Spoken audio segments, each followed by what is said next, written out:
What's up, everybody? Question mark. Whoever's watching this at the very start of the stream. My name is Greg Smith at Greg Sauce on Twitter. I'm your host of Best Ball Live, presented by 4for4.com. Today, I want to welcome in my good buddy, my pal, Sal, at SalPal2 on Twitter. The original 2QBs founders here, minus Josh Lake. Maybe I can sneak him onto one of these eventually. But Sal, what's up, man? You ready to draft some best ball? No, but let's try anyways. Shout out to Lake. I hope he's watching. That'd be kind of cool if he popped up in the comments. Yeah. I'm going to keep my fingers crossed for that. Today we are drafting a Superflex Best Ball Slim at the FFPC. And just up front, I want to let you all know that if you purchase a 4for4 subscription, you get a free voucher for an FFPC draft. So we are pumped to be giving those away with new subscribers to the site. And I'm pumped to just be drafting again, man. This is the best time of year, best ball season.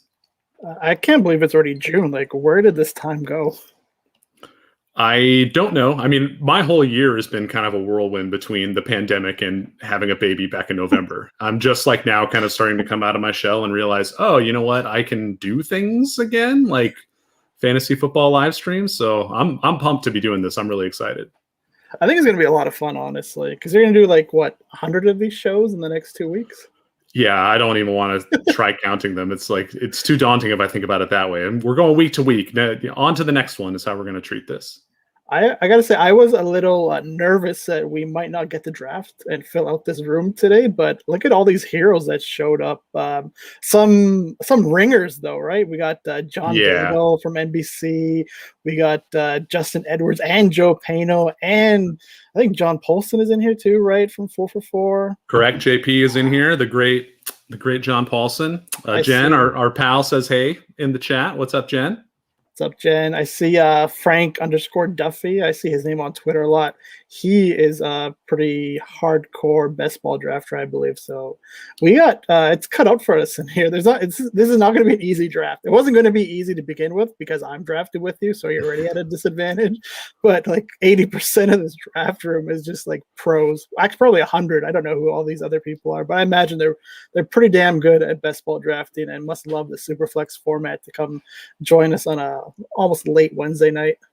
Yeah, I mean, it's late for the people who are in Eastern time, and there's always great debate in the fantasy community as to which time zone is the best. I tend to lean West Coast myself, but I don't understand how it even is a debate to be like take a football season, right? I can wake up at like 8 a.m. my time, and the games are going to start at 9 a.m. I can go to bed at a reasonable time. I don't have to stay up until like 1 a.m. watching Sunday Night Football. I don't understand how there even is a debate between East Coast versus West Coast. Yeah. I mean, for me, it's all about just not having to stay up until, 3 a.m. to watch any game, whether it be football. Basketball's the worst because they have like West Coast games that start at 7 p.m. Pacific, and no thank you, man. Jen's stumping for mountain time. Clearly, she's from the mountains. I was going to say I'm on East Coast time right now, and I dread it every single day. Yeah, it was a transition for me to be sure, but eventually you adjust. Let's talk a little bit about this draft we're going to do. So the format is best ball. If you're unfamiliar with that, I mean, the show hopefully will teach you about it. You are only drafting. You are not managing your roster in season whatsoever. Your best lineup is automatically given to you every week. But because there's no in-season management, you have to account for buys and injuries in the draft. So you have to draft backups at every position. And in this Best Ball Slim Superflex format, that means you only have 18 rounds to figure out your QB situation. And Superflex, we want to be starting 2QBs every week. And, as the 2QB aficionados that we are, that's why I wanted to have Sal on for this first episode. But I think it makes for some really interesting roster construction choices. It's the same number of rounds as a non-Superflex Best Ball Slim. I kind of wish the FFPC would have given like 2 more rounds, but they did not. And so you have to figure out how you're going to sneak an extra quarterback pick in around the other positions. So that's something we can talk about kind of as we go, what we think the right number of every position is. I've got some notes and, we'll get there maybe. But like you mentioned, it's best ball, but on top of best ball, it's FFPC best ball, so it's tight end premium. Then we'd add in a super flex spot, and like you mentioned, it's only 18 rounds.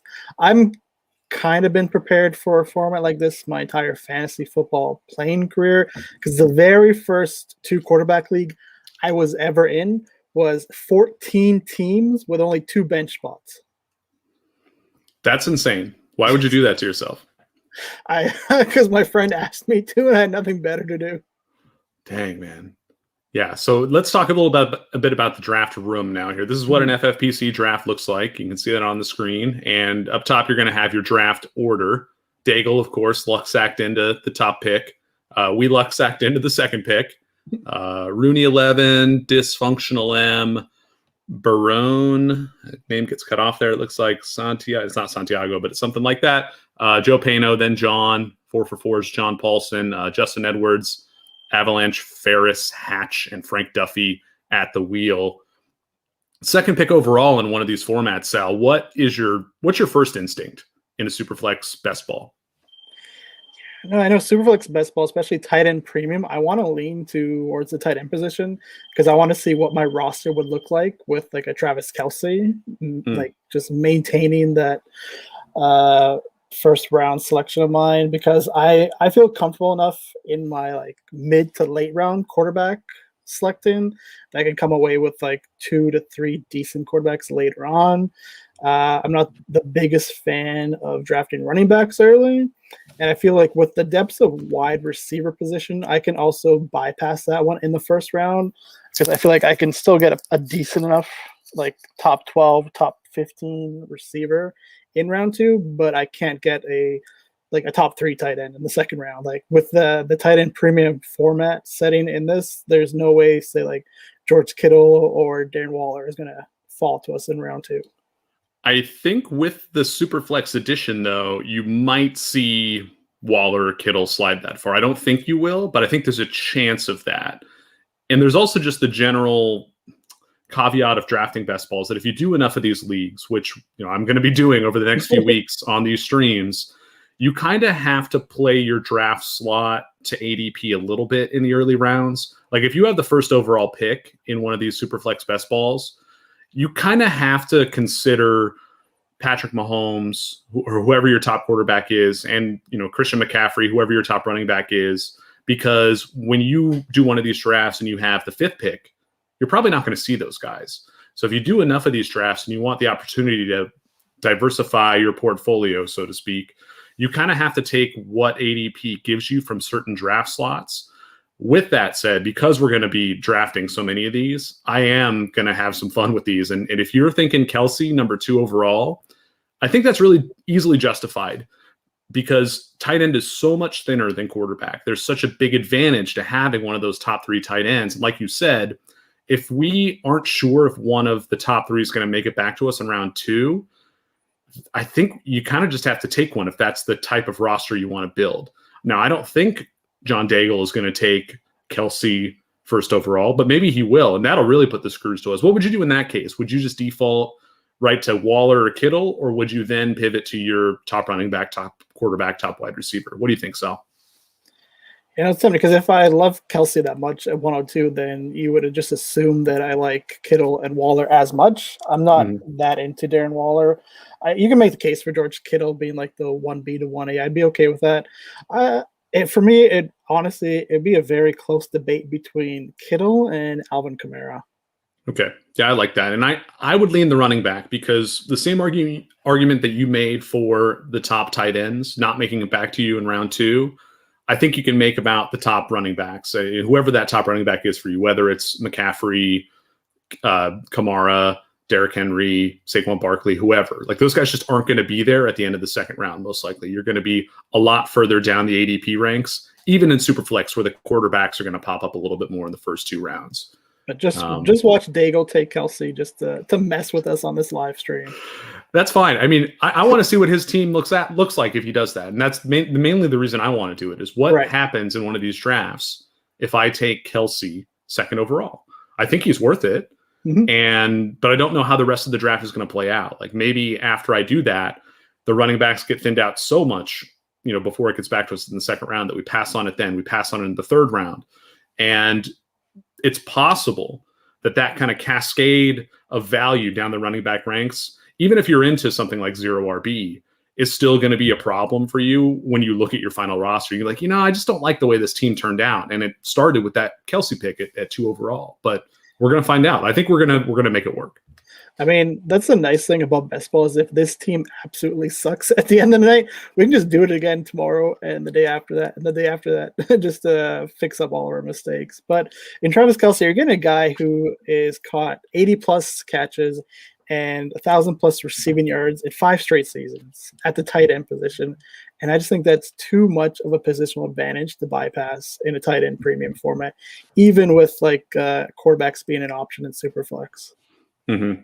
Now, the one thing I will say is we did one of these streams last year. You drafted your own team. I drafted my own team. I decided to play quarterback chicken, and it bit me in the ass hard. Yep. I remember I ended up with Dwayne Haskins and I think Teddy Bridgewater as my QB2 and QB3 because I just kept waiting and waiting, not realizing just how quarterback thirsty everyone in Superflex best ball leagues were, because it was my first one of the year and I was just getting my feet wet. But that could come back to bite us this year. I want to try and avoid that mistake, though. Well, and that thirst is a little bit more justified, I think, in a best ball than in a normal league, right? Because you don't have the waiver wire to help patch holes in season. If one of your guys gets benched or gets hurt at the QB position, you are immediately at a supreme disadvantage. Now, it doesn't matter quite as much because all you really care about is getting first in one of these leagues. So, if one of your QBs gets hurt, you're probably not winning anyway. But at the same time, it really does emphasize the importance of having coverage of the position throughout the entire season. So if one of your guys does get hurt or get benched, you want that to happen in such a way that your other 2 quarterbacks can pick up the slack. Yeah, I think that's probably my biggest mistake when it comes to best ball drafting is I'm such a hardcore season-long redraft player. That's my format of choice that I go into almost every draft with that mindset, being a redraft, dynasty, best ball. And like you said, I can't stream quarterback 2 all year long in best ball like I can in redraft, where I think that's one of my strengths is finding those mid to late round quarterbacks or just studying the quarterback depth charts all year long, trying to pounce on the next backup turn starter. So I got to find a way to forget about that when I enter a best ball room.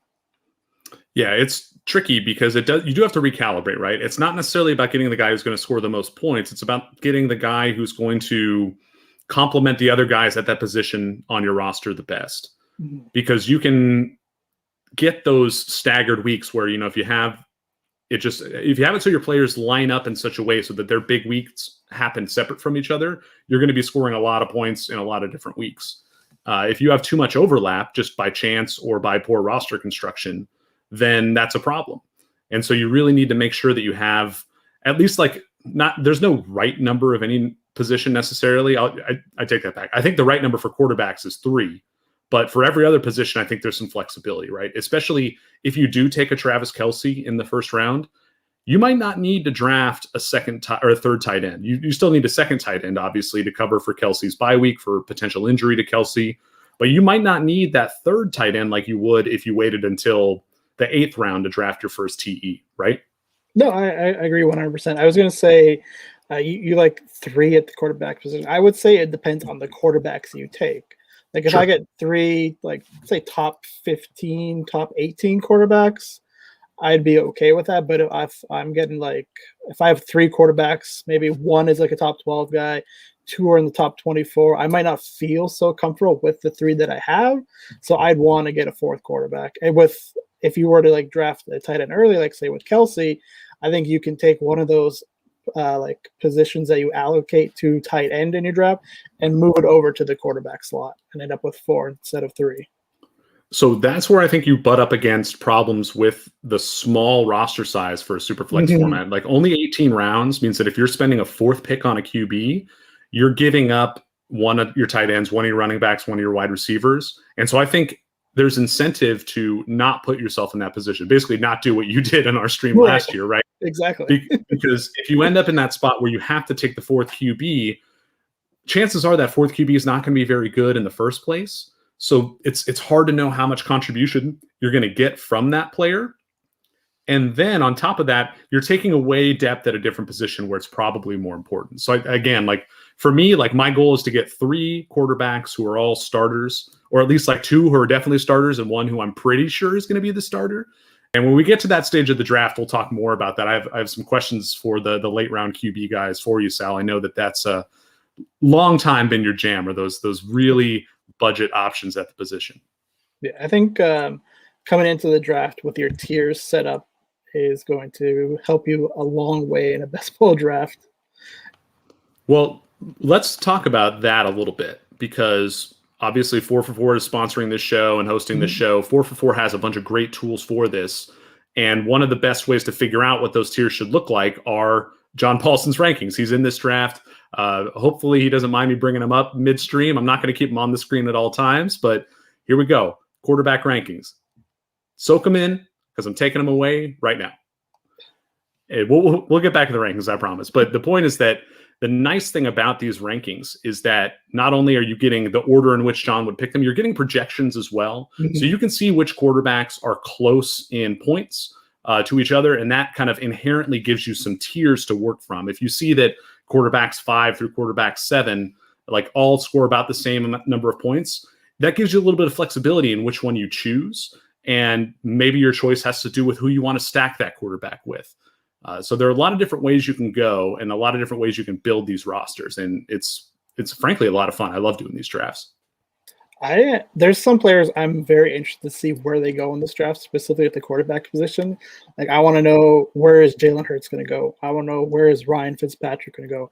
I want to know where Trevor Lawrence is going to go. I want to know where Joe Burrow is going to go. Like, these are the guys that, especially their draft cost, interest me so much this year. Because you could make a case for each one of those guys being a top 10, top 15 fantasy quarterback. Like, I know in John's rankings, he has Jalen Hurts as QB8. Like, is he going to go in the top 10 in this draft? I'm really excited to see how things are going to play out in this Superflex because it's Superflex best ball. So I'm really, really looking forward to seeing where he goes. Yeah, I mean, Hurts could be a 3rd rounder, probably not a 2nd rounder. That's probably a little too high. Because I do think there is a breaking point, right? It's one thing to rank him 8th overall at the QB position, but it's another thing to say that, I want this quarterback more than I want the running backs or wide receivers who are available in the 2nd round. That opportunity cost is still huge, even though it's Superflex. Where do you think he's going to go then? Like, if you had to guess right now, what round do you think Jalen Hurts is going to get drafted in this specific best ball that we're in? I think because we're drafting with a very large number of sharp people, like the people, I mean, and not to say that another draft on FFPC won't be full of sharp guys, but I know other people in this particular room, and I know that in general, they're probably going to be a little more patient with quarterbacks than the average bear. So I think Hurts is probably a 3rd or 4th rounder. And I would say maybe like middle 3rd at the earliest. I can't see him going at that like 2-3 turn where we are. I mean, I say that, and maybe when we get to the 2nd round, Sal's going to start pounding the table for Jalen Hurts. He's going to say, we got Kelce, let's get a QB. But you know how much I love quarterbacks that can run. Yeah. Oh, I mean, me too. I know it was a small sample size, but in 3 games, I think he averaged over 10, like between 10 to 12 rushing attempts per game. Mm-hmm. Yeah, the rushing QB boom is real, and I don't think it's going away. It's funny how long it took for people to realize that was a thing. Like, I mean, Lord Reeves was writing about the Konami code how many years ago at this point? I think it's 7 years now. I know, it only took us 7 years to finally push all those guys up into the top 10. But there were years where you could get Tyrod Taylor as like the QB 18, the QB 20 or whatever, and just get that free Konami code bonus, or your boy Alex Smith obviously is another great example of that sneaky rushing floor or rushing upside, however you want to look at it, to kind of carry you through from a later pick at the quarterback position. So if I recall correctly, in that one draft we did, I think there was like around 20 or so quarterbacks that were taken in the first 5 rounds. It might have been even more. Do you think we'll see such a QB run in this draft? I think we probably will. Again, I think the format kind of dictates that the quarterbacks need to go higher because you don't have the waiver wire to pluck from to fix your QB position. So people do push them up. But yeah, in terms of like how many go in the first round versus the second round versus the third round, I think we'll probably see the top 4 to 6 guys go by like the middle of the second round, if not the end of the first round. I would expect Mahomes, Lamar Jackson, Josh Allen, Kyler Murray, and who else am I forgetting? Maybe Russell Wilson. Maybe Dak. Dak, yeah, that's the one I was missing. Like that group is probably all gone by the early to mid second round would be my guess. Okay. And then after that, you get into the question of, do I react to that and push up quarterbacks on my own board? Or do I say, those are the elite guys. I didn't get them. Now I just wait. That's generally how I play. And here we go. Daigle on the clock. We have 60-second timers. And did he take Kelce? He did not. So we're moving Kelce up to the top of the queue. Are you on board for this harebrained strategy, Sal? Well, we have to do it. We talked it up so much. Boom, done. All right, Travis Kelce, welcome to the team. I think it's a good pick, to be honest. We'll tell ourselves that. I mean, that's the other great thing about these best ball drafts that you do in June, July, is that when the draft is over, your team almost always looks perfect, or at least like very good. You're like, yeah, this team is great. And then the season starts to play out. 2 guys get hurt. 1 guy gets benched. And you're like, okay, I don't have to look at this league anymore. It's not happening this year. So I know you said there might be a possibility that either one of Kelce or Waller might still be there when we're on the clock at the end of round 2. Would you consider a tight end start? This is your draft, baby. So you do what you want. And if that's there for us, again, I'm down to try it especially because of what I said earlier. I think if you can get the elite tight ends to where you only have 2, then that frees up more depth at another position. Like that would actually let you draft a 4th quarterback or an extra one running back or an extra wide receiver. So I don't hate it. With that said, I think it's a little bit too much redundancy. I don't think you need Kelce plus another elite tight end. You just need Kelce plus another good to decent tight end. And you hope that like it staggers and overlaps well enough. Now, on the other hand, because there is still a flex spot and because this is tight end premium, it is possible that if you get Kelce and Kittle to start, that, Kelce is just your permanent tight end, Kittle's your permanent flex, and you're good to go. Like you're just dominating both of those spots all the time. Like that was one of the original tenets behind the 0 RB strategy, was winning the flex, right? Mm-hmm. And I think if you draft 2 elite tight ends in this format, that's one way to dominate the flex. The other pro to doing that, I think, is you aren't, or what? Of course, the phone here rings in the house. I apologize for that. The other benefit is that you're taking that tight end away from somebody else in the room. So there is, I think, an argument to be made. But there goes George Kittle. So that's off the board. I'm going to go on mute and see if I can figure out how to turn that thing off. Why don't you talk about the picks we've seen so far? I've got the draft board pulled up here, Sal. Yes. So I was going to say the first mistake Greg made was asking me to be on the show. The second mistake he made was saying it's my draft and I can do whatever the hell I want. But then he's trying to talk me out of taking a second tight end. So I feel like he's trying to bring some sort of semblance back into this draft. But I thought it was kind of interesting that we saw 2 quarterbacks go back to back after Kelce. Now we're starting to see the running backs. One thing I've been wondering all off season is how high is Jonathan Taylor's ADP going to be by the time we get to like August, September drafts? And he just went 5th overall as the second running back taken. I'm not going to belittle anyone's rankings because my rankings are horrible, but I feel like taking Jonathan Taylor over Alvin Kamara is a little too high for my liking. How about you? Yeah, I'm not taking Jonathan Taylor over Dalvin Cook or Alvin Kamara. I think those 2 guys should be going ahead of Taylor still. Mostly because I don't trust Taylor to be as involved in the passing game this year, but because Hines is still there, right? And you got Marlon Mack coming back. How much is he going to eat into the workload? I feel like Cook and Kamara are a little bit more locked in, particularly as receivers, and that's what I want. With that said, would I be completely surprised if Taylor outscored those guys? Not necessarily. I mean, that's the interesting thing about the running back position is how right we can think we are when we're doing these drafts versus how wrong we can be at the end. And that's another reason why something like zero RB can work, is because sometimes these guys vault up to top 5 RBs not out of nowhere, but for unexpected reasons. Maybe Dalvin Cook gets hurt again. Maybe Alvin Kamara just can't do as well without Drew Brees at QB.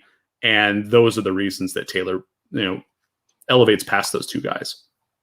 And you made a good point earlier when you mentioned it's like 2 flex, and I'm not sure if we mentioned it or not, but in the settings, it's 2 receivers too. So like most drafts, you see a traditional 3 receiver setting, but this one's a 2 receiver, 2 RB. So I think that gives me a little bit of an inkling to want to try and grab a running back over a receiver, depending on who's on the board here, because we only have to start 2 receivers, and we already have 1 tight end on the board. So, yeah. And as you can see, these quarterbacks are starting to fly off the board. We have 7 of them, if my math is correct, so far off. And then 4-for-4 John over here has taken 2 of them back to back. Stacking them up. Yeah, it's fun to see that. If when someone sharp as John is doing that, he believes that that's a viable strategy in a best ball league like this. So we'll have to keep an eye on how his team plays out. What do you think about the more traditional just running back wide receiver start that we see from the person in 9th there, Avalanche? Because I feel like I like it. I don't necessarily disagree with the strategy in general, but it makes me nervous in this format because of the tight end premium, because of the super flex. Like I feel like the wide receivers, like while getting Stephon Diggs is fantastic, he's going to be great on your team. Because you only have to start 2, and because wide receiver is so deep, I just don't see the incentive of drafting one in the 2nd round. But maybe I'm not thinking about it correctly. What do you think?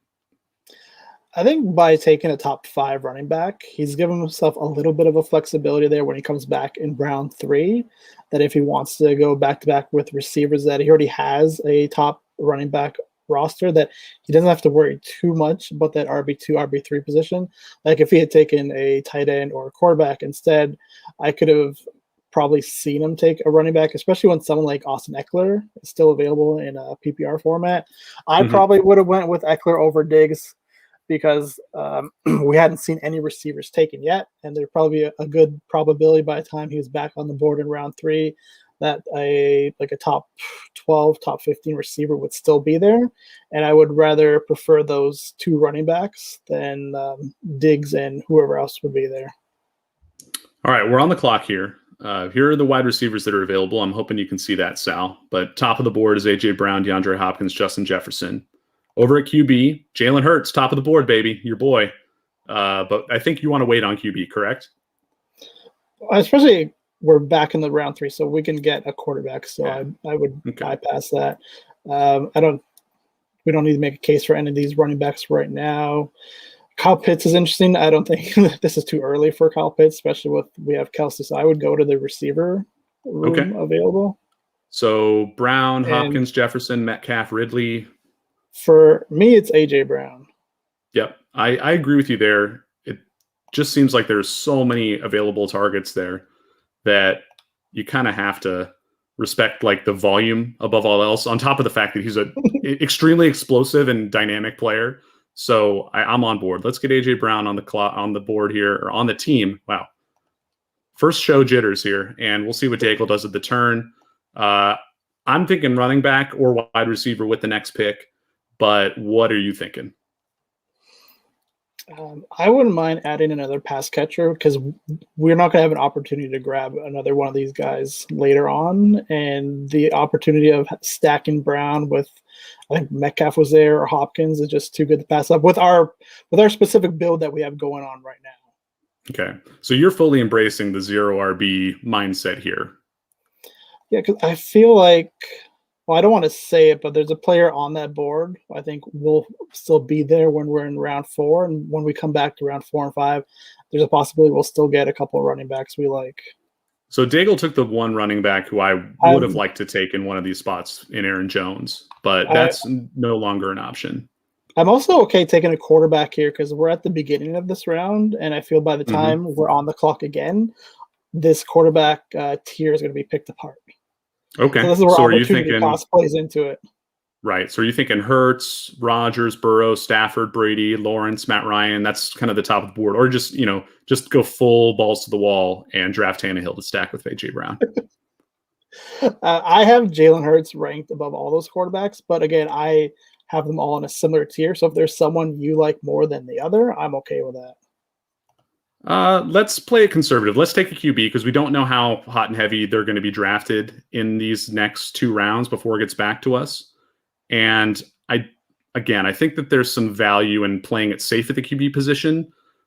And not that Jalen Hurts feels all that safe to me, though. That's the problem. But I just love that rushing upside so much.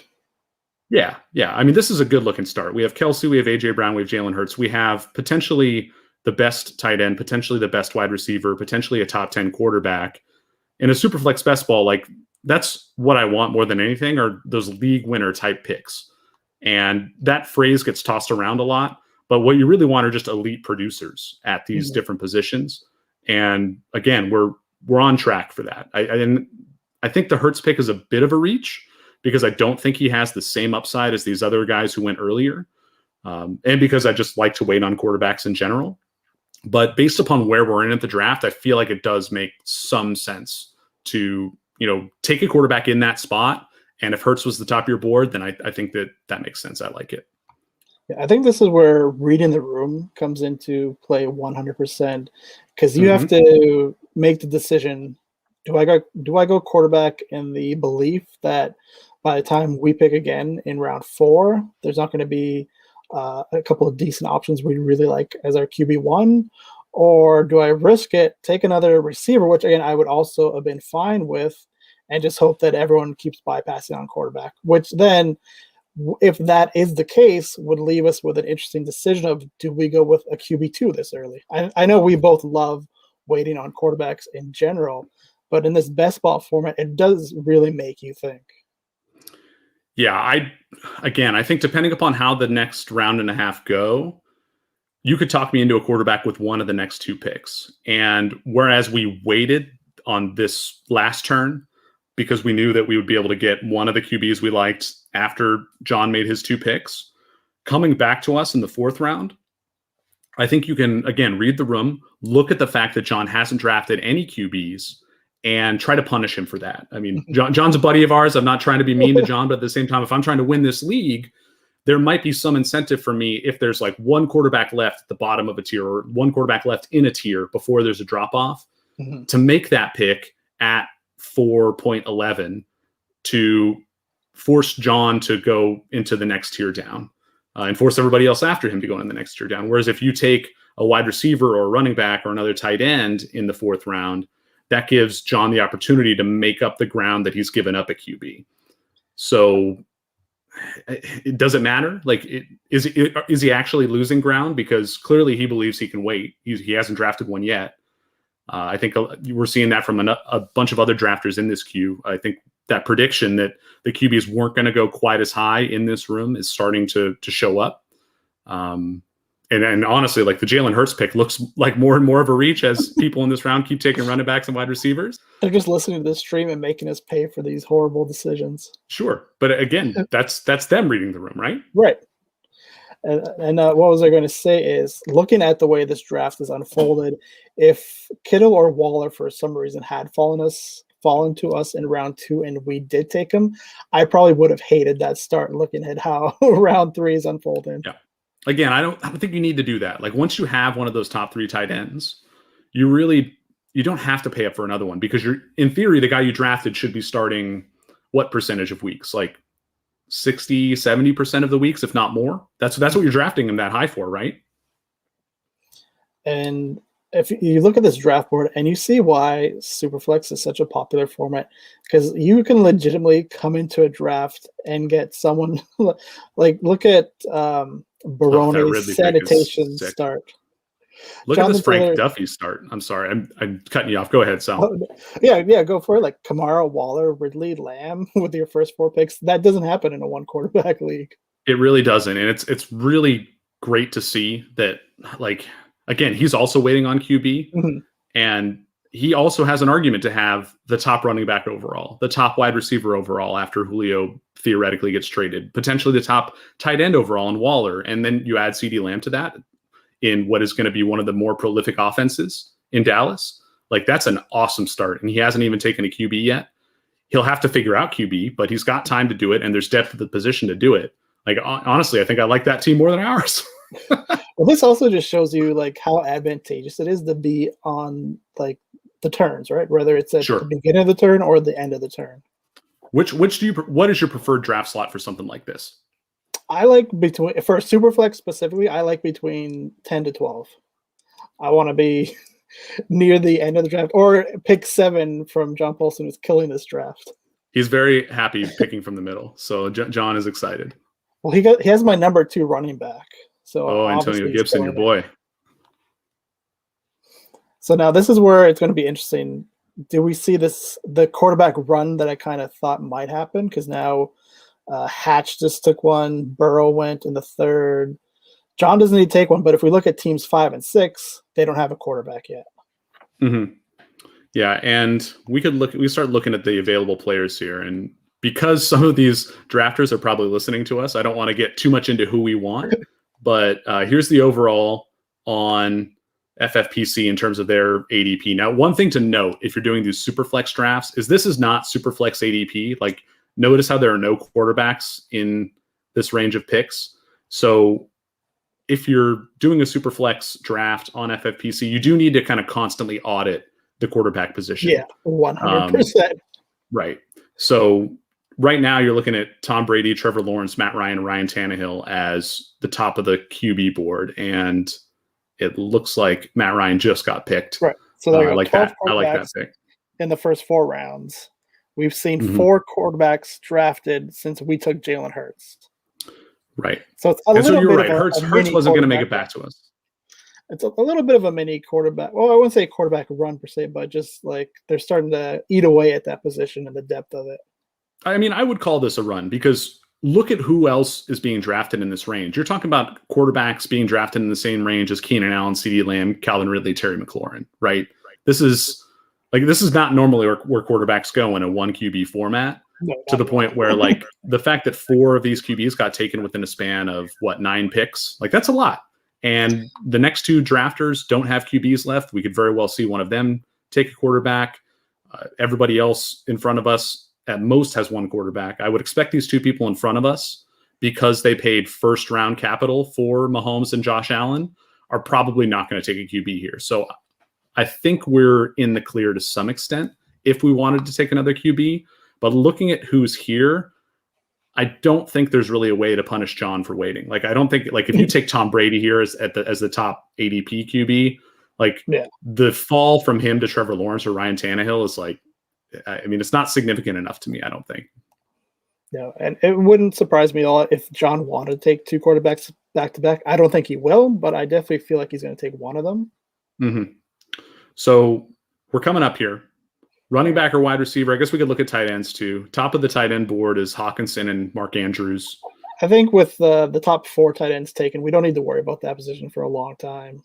Right. I do like these 2 guys more than most of the remaining players. Hawkinson in particular is one who seems like he's going to have just a lot of target volume. Mm-hmm. So if we hadn't taken Kelce 2nd overall and Hawkinson was available, that would be a pick I would like. Yeah, that's what I was, if we hadn't taken Kelce. But since we did, we don't have to worry about it right now. And we are on the clock, it seems. We are. So what are you thinking here? Wide receiver, running back? Do you want to go with another QB?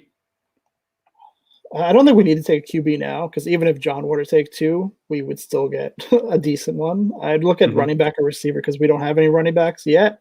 I'd want to lean there. Okay. I'm honestly, I'll let you pick the player, but I'd like to go with the running back here. Okay.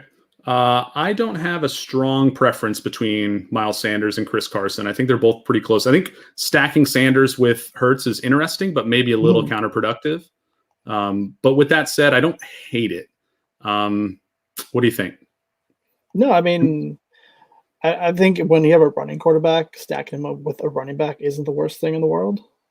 Yeah, I think I'm going to let this pick go because one, it is one of those scenarios where I'm going to just play to ADP. If Miles Sanders is the top of ADP there, that means that, he's a bit more of a value than these other guys where we just drafted him. But anyway, we don't have to litigate the Miles Sanders pick too much. I don't love it. I actually kind of wish we had taken a receiver just because I like these receivers more. But you're right. We probably just needed a running back in that spot. This is like a real, smorgasbord. We've taken one of every position, which I usually don't like to do. I try to stack up and gain some leverage at one of the positions. But I guess we did do that with Kelce to some extent. So with that in mind, maybe we just take another running back here. Between Carson, Etienne, David Montgomery. I know you said you like Gaskin and Mike Davis a little bit. I feel like it might be a little too early for those guys. Like my gut says wide receiver. What are you thinking? Yeah, I like Gaskin Davis, but when guys like Carson and Etienne are still on the board, I wouldn't take them over those two. But if we look at the receiver position, it's kind of, you can make a case for pretty much anybody there, right? Right. And I guess that is the other thing to consider here is that none of these guys are like, whoever comes back to us in the next round is still going to be pretty good. I don't know if it's a huge drop off from this tier to the next tier. So maybe we should look at QB. That was exactly what I was going to say. If we look at the board, I feel like the quarterbacks here aren't going to be here on the board when we're picking next, but receiver, we should be able to still get a decent Who do you one. want here? We got to make a pick here. Let's go with Tannehill for stacking purposes. Normally, I would say Trevor Lawrence. Yeah, I like the stack idea there. That's a good call. Our roster is being constructed. That is one hole in my best ball game, especially when we're on short pick timers like this, is the stacking element of best ball, where you are given some incentive to pair up your running backs your wide receivers and your quarterbacks, your tight ends and your quarterbacks, because when they have big weeks, they spike together, they give you a big score for that week. And my normal redraft brain is constantly calibrating for just kind of a more hedgy style. It's kind of the way I play is more like floor based than ceiling based. And so I have to like flip that switch in my head when I'm playing best ball. See, that's the one thing that I feel like I am good at when it comes to best ball is stacking, because I think it's part of my MLB DFS philosophy coming into play, because that's pretty much the only way I would play GPPs when it comes to baseball, was just like the 4 or 5 man stack. So I'm always thinking stacks in best ball. And I mentioned we went Tannehill over Lawrence. Normally I would take Trevor Lawrence over Ryan Tannehill, but in this case, because we already had AJ Brown, I felt Tannehill would make sense. But the Jaguar stack is like one of the more easiest stacks I feel you can assemble in best ball because of the prices associated with Etienne and with Chark and Laviska specifically. So I feel like even if we had gone Lawrence there would be a very good chance we would end up with Chark or Laviska later on. Like, I'm not saying it's guaranteed because anyone could draft them, and we already had Brown, but just based on their prices that I'm seeing in best balls this year, that we probably would have still ended up with a Lawrence and Jags receiver stack. And even if you missed out on those two, there's still a Marvin Jones later on. Yeah, I actually think Tannehill's another one who's relatively easy to stack if you get AJ Brown, right? Yes. Like if you take AJ Brown in the first 2 or 2.5 rounds, then it's not that hard to get Tannehill. It's not that hard to get the other receivers there. Josh Reynolds, get Ferkser at tight end. And honestly, Ferkser might be someone we should be targeting. And maybe I shouldn't say that this far ahead of in the stream. But now that we have Tannehill and that we have AJ Brown, like that's a good way to hedge against a bad AJ Brown week or a AJ Brown injury, is to go get Ferkser or to go get Josh Reynolds to continue that stack and really pile up on that Tennessee offense. Yeah, I was just going to mention Ferkser makes just too much sense for our current roster construction because we already have Kelce, so we're probably not going to take a tight end in the mid rounds, and he should be available later on at the point where we feel comfortable taking a second tight end. Mm-hmm. Now, looking at this start we have, I don't want to take a quarterback again for like maybe 3 rounds. Yeah, right. Basically until I have to take one. And that is where like the quarterback, this is the way I like to play quarterback chicken, is get my starters figured out and then play chicken on my QB3. I think that's a good way to look at a 2 quarterback format. But what do you think? No, like 100% 100% based on the quarterbacks we have and where we're drafting from. I don't think we need to worry about QB3 for a while. And I feel like this is going to be one of those roster builds where we're going to cap our team at 3 quarterbacks. Like I mentioned, the possibility of 4 quarterbacks early on, but we have 2 good quarterbacks right now, and we're probably going to add a third decent one. Let's talk a little bit about that roster construction. This is, again, in my notes here. I've got some notes. At least you have notes. Very well prepared. I was excited to do this. I get pumped about making show notes for podcasts and streams. It's honestly it's good process. Even if you don't do the stuff, like to write stuff down or type it up is always a good idea. But here's what I had for what I believe the optimal roster construction is in this format: 18 rounds, Superflex, best ball, 1 quarterback, 1 Superflex, 2 running backs, 2 wide receivers, a tight end, and a regular flex. The rest bench. No kickers, no defense. I've got 3 quarterbacks. No variation. Not like 3 to 4, not 2 to 3. I think you want 3 exactly. And then I have 5 to 6 RBs, 6 to 7 wide receivers, and 2 to 3 tight ends.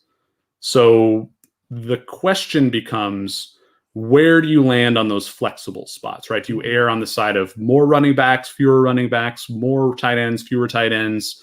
Like with the start we had, taking Kelce second overall, a little out there, but now, since we made the pick, I think we could, if we wanted to, try to leave this draft with just 2 tight ends.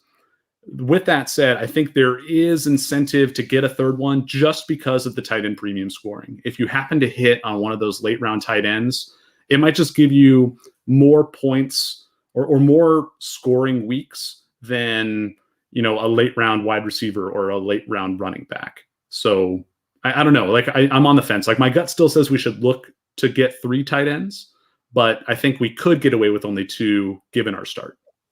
I mean, my gut, based on my drafting history, says 2 because I feel I'm going to want to make up for the lack of running backs early and add an extra running back compared to that third tight end because we have Kelce.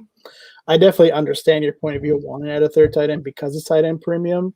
But just with my gut reaction would be to take that tight end and move it over to running back because we already have 2 decent quarterbacks as it is right now. We're not going to add a 4th, so I think we're going to stick at that 3 number. So that's where like our chess pieces are going to be moving around on the board. But again, we're talking about our potential optimal roster allocation in round 6, and we don't know what's going to happen with the rest of this draft. Like it could come to the point where we end up taking like 4 running backs in a row, and like, okay, well now we have some more freedom to like get a third tight end later on if we want. And that's a great point. Like one way to look at these best ball drafts is to look at whichever position you take earliest and most frequently in the early rounds and have that be the place where you skimp, right? We've talked about that with Kelce. We took Kelce in the first round, so we're more likely than not to only draft 2 tight ends. If we had taken 3 wide receivers after the Kelce pick, that means we probably want to err on the side of fewer receivers versus more receivers. And in general, I think because these formats only start 2 wideouts and because wide receiver is so deep, that is the one position where I'm a little more likely to skimp out. But you could look at it the other way. Because it's a higher variance position, you might have more spike weeks from a wide receiver than you would from, say, a running back. So you have to consider that balance of ceiling and floor as well when you're toggling your different roster constructions.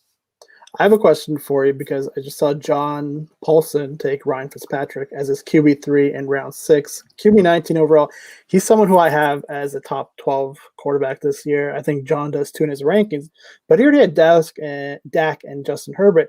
Do you think he did that knowing that Pano at 6 and Barone Santiano at 5 didn't have a quarterback yet and just want to like mess with him a little bit? Because his start is pretty sick. I feel like he has had the best start in this draft up to that point with Gibson, McLaurin, Gaskin after those 2 quarterbacks. And I know it's Superflex best ball. I don't want to say it's a luxury pick, but at that point in the draft, I feel like he didn't have to go with Ryan Fitzpatrick, even though I love that pick. I don't think he had to, but it stacks well with his previous picks, and it punishes the other drafters. Like my guess is John thought that was the last quarterback left in a tier, and he saw Pano, Barone, and Daigle all sitting here without any QBs, and he's just like, I'm just going to take those guys out. I'm going to chop off their legs in this best ball because now I'm only playing against the people who are a little more solidified at quarterback. Now, that's not to say that these guys who waited on QB can't win the league, because obviously they have real nice advantages at running back and wide receiver. But that's what I would assume the calculus was for John. The other nice thing about making that pick is he doesn't have to worry about QB. He can just ignore that position for the rest of this draft. And I was going to say we could just ask John, because he's probably watching the stream, and he left a comment saying that Dak and Herbert also have the same bye too. There you go. Oh, yeah, and that's a good reason to make sure you pay up for that third QB. Now we're up here. I'm thinking running back or wide receiver. We don't need a QB3. We're going to play chicken there. You could talk me into one of these tight ends, but I think we should keep waiting. Mm-hmm. Running backs. How do you feel about Chase Edmonds as potentially the guy in Arizona? I'm kind of like iffy on him, to be honest with you. Okay. I don't. If you could sell me on him, sure, but I can't sell myself on him. I think I'd rather take one of these receivers. Who do you like? You like Godwin? You like Chase, Julio Jones, Robert Johnson, Deontay Johnson? I mean, Godwin seems like kind of a slam dunk here. I think he's at the top of the board there, so that makes the most sense. Okay. Let's see what Daigle does. I feel like he's got to take at least one quarterback. He probably could does. Keep waiting. Like, he might have to double tap here. I think that's what I would do if I was him. Like experimenting like we were with tight end to start, and he could just be like, oh, I want to see what my roster looks like waiting on quarterback, because everyone else has at least two quarterbacks now. I mean, if I were him, I would kind of love just double tapping Trey Lance and Sam Darnold right here.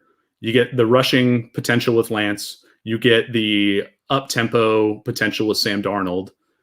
And I don't know. I think that there's upside there with those guys. So he did take Trey Lance. Maybe I'm helping him. Maybe I should stop this. I should just stop saying what I would do if I was Daigle. That's my apology to him for saying earlier I wanted to punish him. Now I'm just helping him. It's not good. It's not what you want when you're trying to win a league. But I kind of like Edmonds. Again, like I don't see like James Conner doesn't really scare me, and I like that offense in general. I think they're going to score a decent number of points, and Edmonds looked good when he was healthy last year. Like that would be my pick here, but you're the guest, Sal. I know that we're doing this together. Justin Edwards likes Edmonds. He wrote him up earlier this offseason. If this is your show, I want you to have at least one pick you like. I like a lot of our picks. I like the Kelce too. I think that's a lot of fun. But my lean here is to, now that we have two solidified wide receivers, is to kind of hedge a little bit more towards the running back position. But again, if you look at the receivers available compared to the running backs available, like we're probably going to end up maybe with actually, I don't want to say the names because they're probably going to end up being taken. Fine.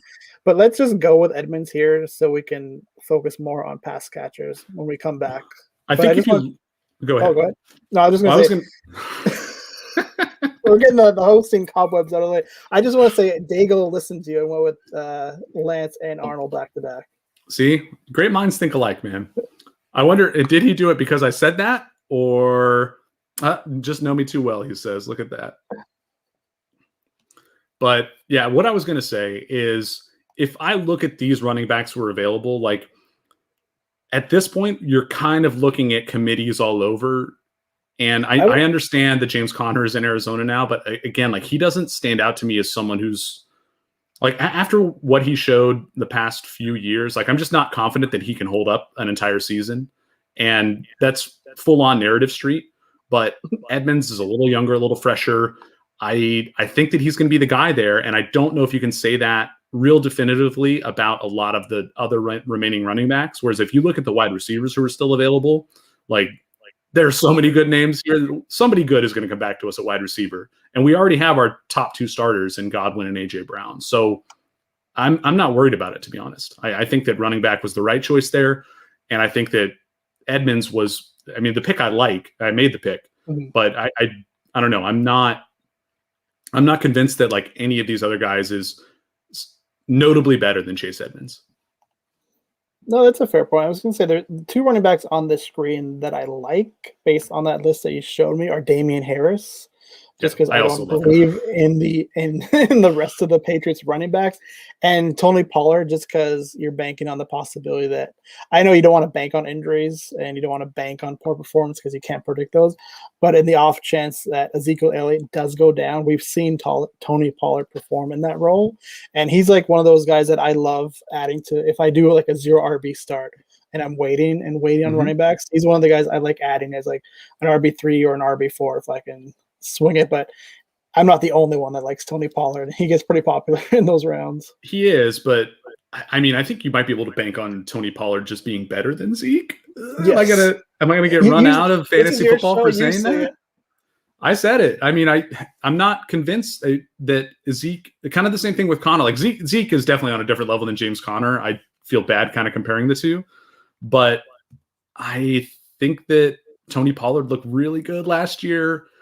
And that is a trap that we can very easily fall into, right? You see the guy who's good in small samples and you say, oh, well, if you just give him, 3 times as many carries or touches, it's going to be 3 times better. It's not how it works. But, I mean, he looked really great, and that offense is going to be good. Zeke has a lot of miles on him, so there is that injury risk for sure. I love the Pollard take as well. And again, we can talk about him now, and now we're probably just not going to get him. Yeah, I feel like Pollard and Harris will probably be gone by the time we're picking again in round 8. So it was safe to talk about them. So I had another question for you on the old notes. What do you think about paying up for both tight end and quarterback in this format? I think the closest we come to that is Justin. Took Kittle in the first round, Russell Wilson in the second round, and then Matt Ryan in the fourth round. I like the team that he's drafted here. Don't get me wrong. Say, he's definitely played it beautifully. With having Russell there as his QB1, I might have waited on taking that second quarterback. I understand the mindset of wanting to grab that QB2 early. And I think you might have been able to add another receiver. Like, for example, he could have added Terry McLaurin to DK Metcalf, and that would just have been a very sick start if you ask me. And then he could have had like Ryan Fitzpatrick in round 5 or round 6. But just looking at his team, the way it's built and the way this draft is unfolding for him, I really like the way his start has gone for him and the roster he's put together. Yeah, I like his draft specifically, but I do think that there's more risk in doing that general strategy of paying up for an elite tight end and 2 elite QBs, or I guess Matt Ryan isn't elite. Like I know that because I had him in Scott Fishbowl last year, like the worst draft pick I've ever made. But he's got 2 good quarterbacks in theory, right? To go with his excellent tight end. He's not too far behind in wide receiver, so I can't really fault him there. Metcalf, Lockett, Cooper Kupp is a pretty great top 3, considering that he has those high-end quarterbacks and tight end. But Mike Davis is his only running back. He might look to take another running back in the next round, but this is kind of that running back dead zone where you don't know what you're going to get from any of these guys. You could get a committee guy. You could get a guy who pops. You could get a guy who totally falls on his face. And maybe that doesn't matter when you only have to start 2 running backs week to week. Maybe the 0 RB type of mindset can carry you through a best ball season.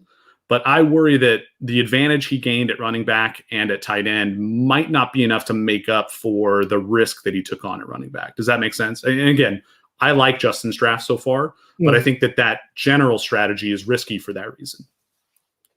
No, I think what you said makes sense, but I also think it depends on how you feel about Mike Davis too. Like he got Mike Davis in round 5.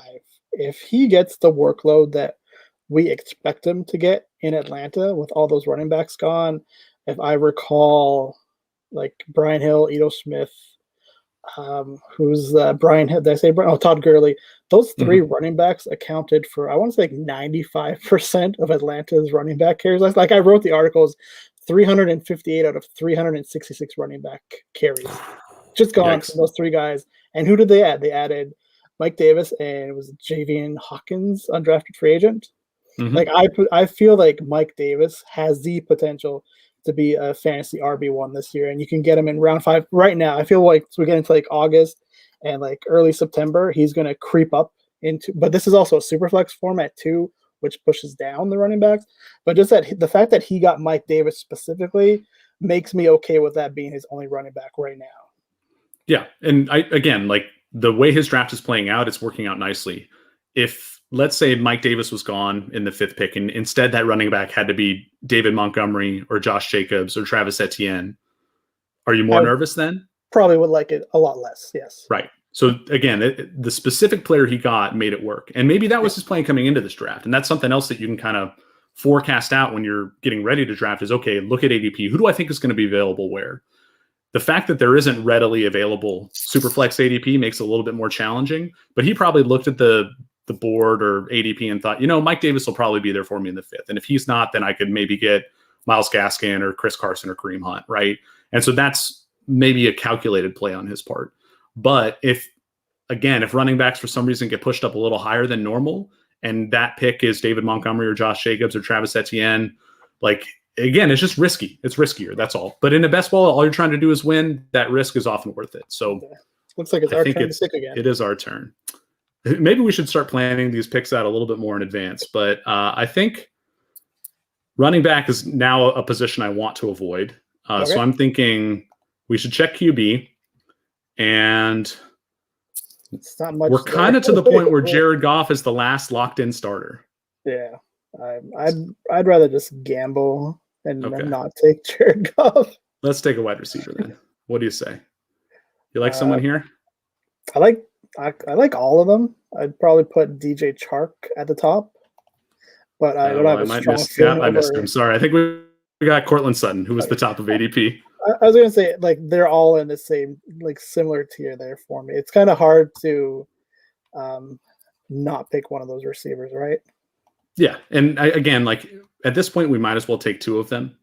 And looking at who we have available here, Sutton is not the player I would have drafted. I just queued him up because he was the top of the board. And again, I'm playing to the ADP of the room a little bit. Like, I might not draft Cortland Sutton anywhere. I'm treating this more like again, I hate to use this cliche, like an investment portfolio. Like, I'm going to draft so many teams. Like, I might as well get one that has Cortland Sutton on it in case Denver trades for Aaron Rodgers, right? But, friggin', I should have known that Daigle. And then, again, if I was paying more attention and not streaming, I would have taken Robbie Anderson there. But this is the good thing about us streaming this draft is people get to learn from our mistakes. That's half the point people watch. It's a fair point. Now, we've talked a lot about the Fitzpatrick pick and how John is just stacking up these Washington football team players. Yeah. I'm a big fan of Curtis Samuel, and he's the guy that I'm looking at here. Do you have anybody else you like more? I would rank DJ Chark at the top, but again, like, they're all in a similar tier for me. Like, I'm okay with any of these receivers, and if you have a very strong feeling for Samuel over Chark, I'm okay with it. I do, because I trust his target share a little bit more than I trust DJ Chark's target share. But Chark is, ranked higher in ADP. I think the Sutton pick, I made the ADP argument for him, so I'm going to go a little off script here and take Samuel. So I got 2 seconds to do it. It's done. And so let's try to map out our next round a little bit better this time. And maybe at the end of this round, we can check it. How dare you suggest that we actually use the draft room? Tools available to us. That is something that at some point I would like to do, is maybe do like a YouTube video about, like, just how do you navigate these things, right? Because so far I've been bouncing around a lot. I'm pretty familiar with this interface, so I don't worry too much about it. But we haven't scrolled down to look at, the draft results. There's a chat in here. We can see our roster. Maybe we should be paying attention to the bye weeks. I haven't looked at that whatsoever so far. But again, if we pull guys up in the queue, everyone else in this room is going to see who we put in the queue. That's one reason why I haven't done it. That's fair. We also didn't really talk about week 17, right? We did not. I mean, week 17 is a thing in fantasy, and week 18 is a thing in real life football. It's bizarre. When you brought up our roster, looking at one of the players having a week 14 bye, that just didn't compute with me. We're actually really stacked heavy on the late bye weeks. I don't think that matters. It's just how we happen to have drafted this team. But it's kind of interesting. So if we do end up going with a third quarterback, we do need to avoid taking one with a similar bye as our 2 quarterbacks we have. Correct. I mean, it's not the worst thing on earth if we do that because because of the super flex position, we can flex something other than a quarterback into that spot if need be. But we have a bye in week 13 and week 14. So that would seemingly rule out Jordan Love if you want to play the Aaron Rodgers gets traded card. And it rules out the New England guys, Cam Newton and Mac Jones. It looks like everyone else available to us is viable. I was going to mention when we were on the board there with our last 2 picks that we could have also looked at tight ends. It's a fair point. Again, the tight end premium thing is a little new to me. I think wide receivers or running backs was the way to go there. And I don't know. I like the wide receivers we got, but our boy Ferkser is coming up a little bit later here. How much would you value the stacking of Ferkser over these guys who are ranked higher in ADP? To me, they're all pretty similar. So I would err towards the stack in general, but I wouldn't necessarily be disappointed if I missed on the stack and had to go with like Troutman or Gerald Everett or Gronkowski or something. You know what I mean? The only player there that I would want above Ferkser would be Tanyan. Okay. So let's talk about Rodgers' situation. Where are you at on him? Do you think he gets traded? I don't think he gets traded. I think eventually he does just show up to Green Bay because I feel like he's too much of a competitor and loves playing football and wants to win the Super Bowl. And that Green Bay team is still pretty decent, and I feel like they're still going to be a contender. So I'm on the side that he's going to play and that he's a little bit of a value right now in drafts because people are under the assumption that he might just sit out the whole season. Like he could just be that big of an asshole. It's like, I'm not playing. If I can't play for who I want to play, I'm not going to play for you. I can do whatever the hell I want. I have the money. I have the rings. But I feel deep down inside that he just wants to play football and he'll come around eventually. Sure. Yeah. Again, that's just me thinking out loud of what a millionaire Super Bowl winning quarterback is going to do. Well, there goes Tanyan. Okay. Hatch is clearly watching the stream. Yeah, I am at the point where all these tight ends are kind of the same to me. Like, I honestly don't even think there's that much of a difference between the guys up at the top of the list here and Gronk, Jared Cook, Austin Hooper, Eric Ebron. I think Ebron is kind of the last end of a tier. Like, once you get down into like Herndon, Howard, Hurst range, like that's where I start to get nervous. But everyone Ebron and above, I think, is draftable, is a player I wouldn't mind having on my team as a backup tight end to Travis Kelce. You know what I mean? Mm-hmm. Yeah. I was going to say, I know we've mentioned zero RB here and there. We thought about maybe toying with it, but look at Frank Duffy's team. His team is so good. That Marquise Brown pick is sick. Kamara, and then he's just loading up everywhere else. I can't believe Thielen lasted that. How did we take... Okay, I was about to say, did we take Courtland Sutton over Thielen? That would have made me really mad, but thankfully we're not that dumb. We're just a little dumb. But yeah, his team looks really good. He triple tack quarterback, which is something that I like to do in standard like redraft leagues. Mm-hmm. Waiting as long as possible and then just saying, okay, I'm going to get 3 guys who are all about the same and I'll just play the matchups. I'll stream them in and out as the season plays out. And in best ball, this takes the guesswork out of it. He just gets the best of these 2 guys every week, which, like, you look at Kirk Cousins, Baker Mayfield, Derek Carr, like none of those guys are exciting. Like, as a player, you would have to use every single week in a season. But if I get the best Kirk Cousins weeks, the best Baker Mayfield weeks, and the best Derek Carr weeks, like, my team's probably going to be good. And we mentioned it before, like where you're drafting matters. And we mentioned like if you're drafting at the top or the bottom of the turns, you're really in a good spot. And that's exactly what he used to his advantage, drafting the 12th spot, grabbing a quarterback, and then afterwards just taking 2 back-to-back and ending up with 3 straight quarterbacks. Like when you're in that part of the draft, it just gives you so much more flexibility of what you want to do. Mm-hmm. And he is truly in not a 0 RB, but a modified 0 RB build here, where he took Kamara and no running back since then. And I got to be honest, I love this team. It's really nice. You're not allowed to say modified 0 RB in public, Greg. Is that against the rules? This is what happens when I get out of the game for like 6 or 7 months. It's taboo. Taboo. All right, we're coming up here. I did add some players to the queue, namely the 2 guys we already talked about, Pollard and Damian Harris.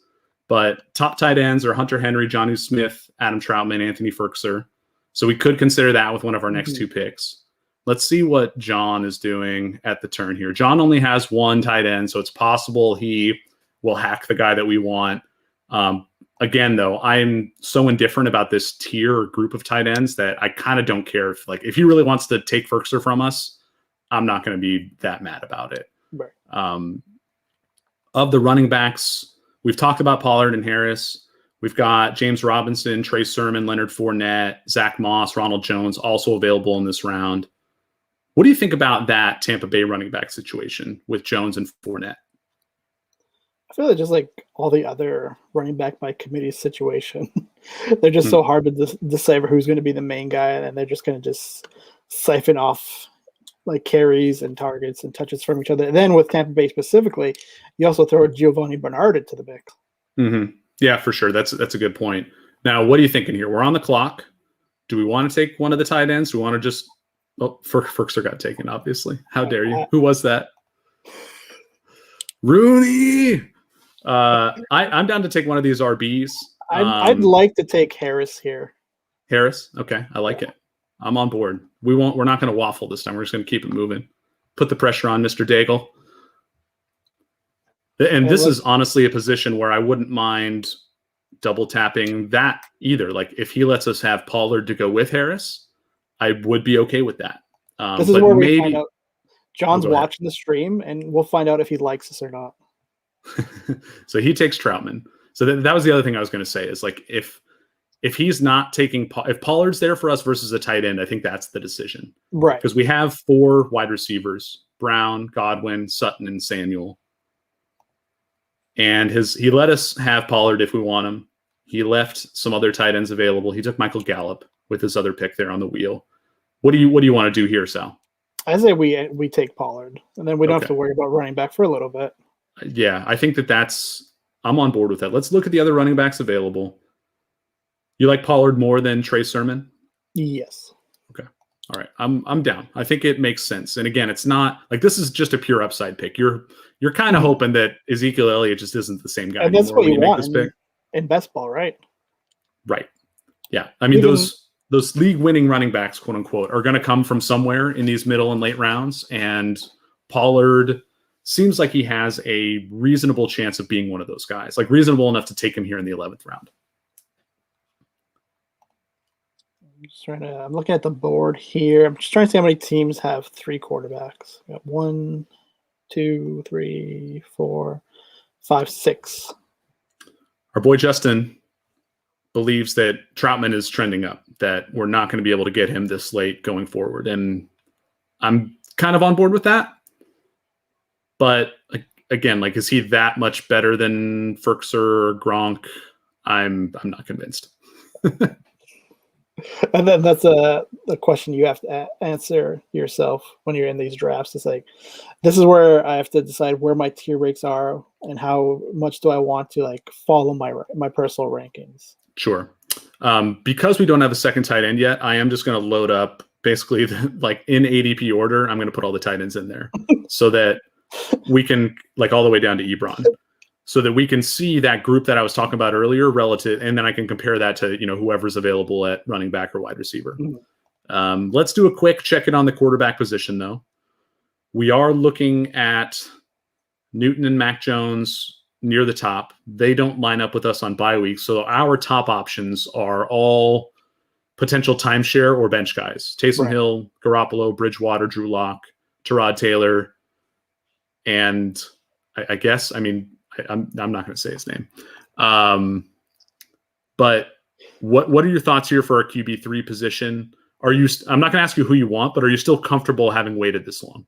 Yes. Okay. I am too. The only issue is when you look at who is available, for example, it's almost like you might have to take both in a certain position. Like say you take Cam Newton, you preferably want to also take Mac Jones. If you take Jimmy Garoppolo, you'd probably want to be the team that has Trey Lance. But when you're looking at it, I think our best options are. Can I say his name out loud? Are you thinking Taysom Hill? No, I was. There's another player who honestly we don't even need to worry about talking about for a long time. I'll just highlight him here. You see that guy? You boy. But yeah, I think in general, like my gut would be just to take any one of them. Again, you're kind of throwing a dart here. Available, right? Yeah, I mean, exactly. technically, you're in a good position if you feel that you have a very good read on the Denver quarterback situation because they are both there available. That's in my notes. I think that is the most exploitable super flex. Like, I don't know what the right word for it is, but that is, yeah, that's the biggest life hack for super flex drafting right now is that if you have a good read on the Denver situation, like either you think Aaron Rodgers is going to get traded there, and so you push up their wide receivers, or you think that it's going to be Bridgewater or Locke, and you get one of those guys super late.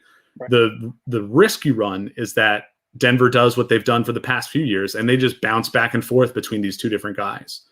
And if he's your third QB in a best ball league, that's still not the worst thing ever, right? Because you might still get some good weeks.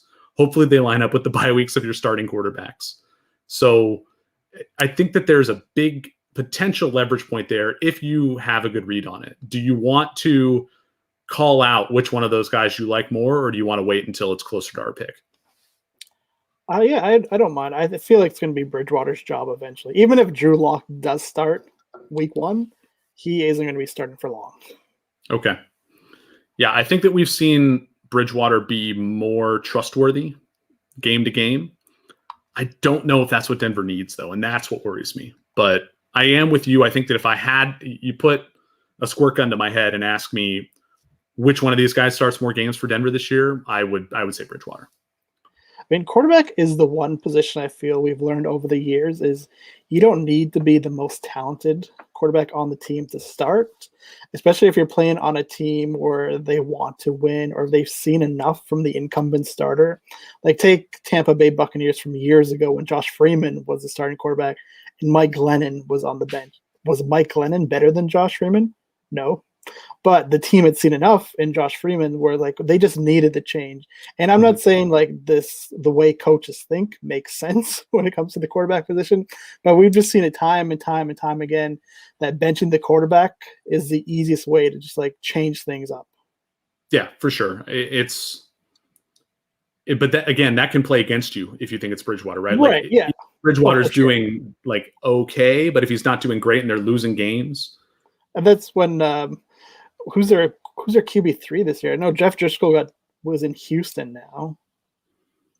I'll let you look that up. I'm going to keep the draft board up here. The thing I should know about, right? Like this is my area of expertise. This is your brand, Sal. You got to get it together, man. Shake off those cobwebs. It's draft season.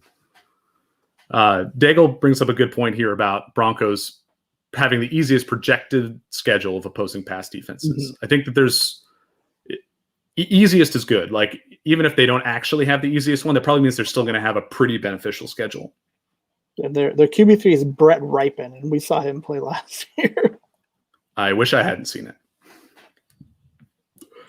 All right, so coming back to us here, we are in a position where wide receiver is starting to thin out. There are still some guys I like, right? That's kind of inherent with the wide receiver position is even in the middle rounds, you can kind of find guys that are intriguing. Like in PPR formats, like Cole Beasley just catches everything, right? Marvin Jones and T.Y. Hilton have some big play upside. You can tell yourself a story about a lot of these guys being valuable. But with that said, are you liking any of these tight ends in this spot? Because it did get thinned out a little bit. We got Kmet, Jarwin, Ertz, Cook, Hooper, and Ebron available. I don't think we need to take one here, though, because Daigle already has two. Mm-hmm. I'm thinking running back or wide receiver is the way to go.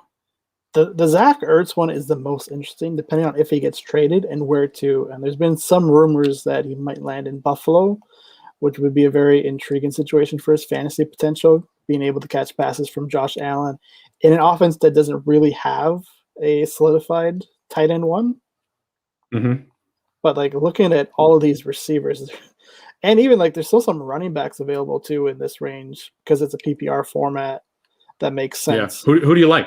I like Zach Moss. I know there's a lot of hate on David Johnson, but that at that price, he has the potential of being the top back in that offense. I like Hines, Williams, Henderson. You can talk yourself into a lot of these players. Well, we just drafted David Johnson after we said we were going to wait on running backs. So I think that puts us Yeah, I up to think 5 now RBs. I feel like we could wait. Yeah, definitely wait on running backs for now. Okay. So we got, I'm thinking now we can consider a quarterback. If we want to plant a flag on the Denver situation here, or we can take a wide receiver or a tight end. What does your gut say we should be doing here? Talk slow so Daigle has to make his picks before you decide.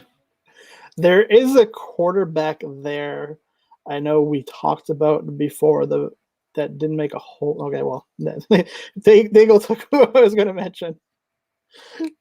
Just because it seemed like Mac Jones that late has the potential to be starting sooner than later that we think in that offense. And at this late in Superflex best ball draft, they just made too much sense. Yeah, I think you have to go into these best ball drafts assuming that all the rookies who were taken in the first round are going to be the primary quarterbacks for their team. It doesn't make Jimmy Garoppolo and Cam Newton undraftable necessarily, but it makes them into guys that I want to avoid. I don't really want to draft either of them if I can help it. We haven't talked about this player much at all, but he just came to mind if we want to go with the stacking route and taking Jalen Reagor. Okay. That's not a bad play. I think we could also play it the other way and just take Bridgewater here to stack with Sutton. Yeah. Okay, yeah. Let's do that then. Because I think we are running the risk now of we might have to draft Davis Mills if we don't take a quarterback here, because I think Bridgewater, Tyrod, and Drew Lock are all kind of ticking down.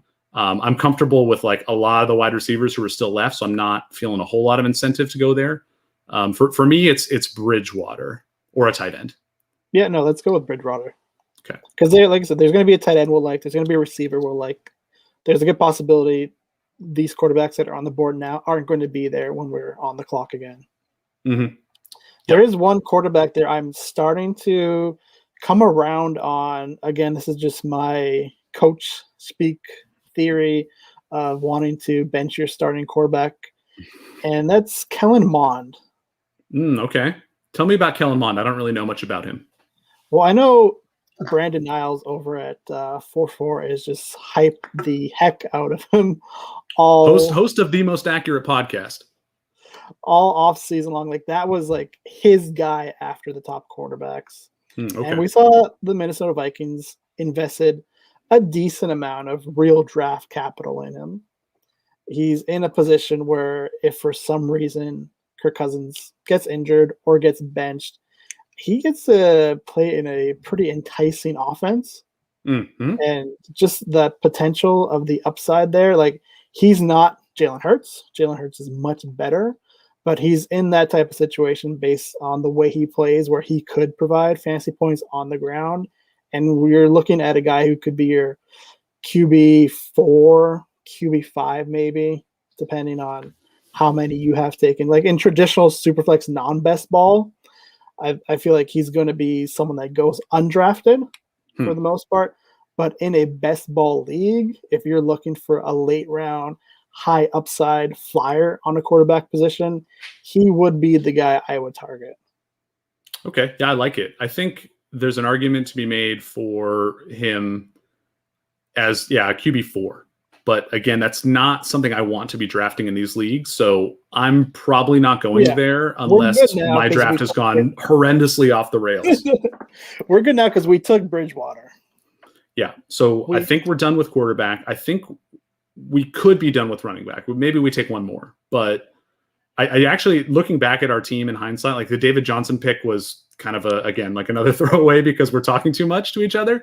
But it's not that bad in round 12. Right. And I like the balance it gives with Tony Pollard, right? Because Pollard technically is behind Ezekiel Elliott on that depth chart to start the year, whereas David Johnson is kind of the opposite, right? He's a guy who's entrenched there. I know that they have a lot of new running backs in Houston, so maybe we are overrating Johnson's hold on that job, but he was serviceable enough last year. We know he's a good pass catcher, which I care about in these formats. So, and again, like the receivers there are nothing to write home about. So David Johnson, from a volume perspective, I think is pretty safe, whereas Pollard is not that safe from a volume perspective. And so I think those two picks complement each other fairly well, despite the fact that I'm not in love with the David Johnson pick just in a vacuum. And looking at our roster now, I feel for the rest of the draft, we're just going to target receivers and tight ends. Yep. And it might just be all receivers and one other tight end, depending on how tight end looks for when we're on the board. Yeah. I think we've invested enough in wide receiver and running back to where my preference would be to take 3 tight ends. But if it turns out that, there aren't 3 that I like, I'd be okay with just 2.